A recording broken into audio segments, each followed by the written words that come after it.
बिस्मिल्लाहिर्रहमानिर्रहीम। ऐ ईमान वालो, तुम पर रोज़े फ़र्ज़ कर दिए गए हैं जिस तरह तुमसे पहले लोगों पर भी फ़र्ज़ किए गए थे, ताकि तुम परहेज़गार बन जाओ। परहेज़गारी यहाँ पे मुराद जो है वो ये अल्लाह ताला के करीब हो जाना, नेकियों के ऊपर कारबंद हो जाना और हर मुमकिन कोशिश करनी कि मैं नेकी के अंदर बढ़ चढ़ के हिस्सा लूँ, यही परहेज़गारी है।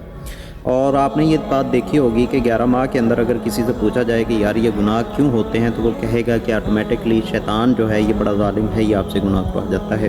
और 11 माह के बाद एक माह रमज़ान का इसलिए आता है कि हमें बताया जाता है कि हमारे जो गुनाह हैं, हमारी जो गलत सोच है, हमारी जो गलत नीयत है, उसका दारोमदार हमारे ऊपर है।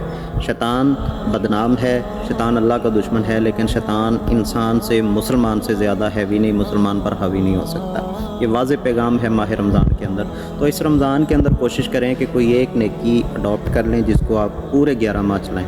वो नमाज की पाबंदी हो सकती है, 5 नहीं पढ़ सकते, 2 नमाज़ें अपने ज़िम्मे ले लें कि 2 नमाज़ें आपने पढ़नी है। 5 पढ़ेंगे ज़्यादा चीज़ बेहतर है, अगर नहीं पढ़ रहे तो कम अज़ कम 2 नमाज़ें अल्लाह को राज़ी करने के लिए अपने ज़िम्मे डालें।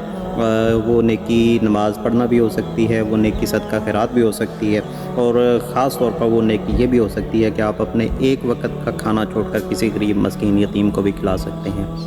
अल्लाह ताला हम सब से राज़ी हो और परहेज़गारी का जो असल मकसद है हमें वो अता फ़रमाए, और इस माह रमज़ान को हमारे लिए बाइस बरकत और बाइस बख्शिश बनाए।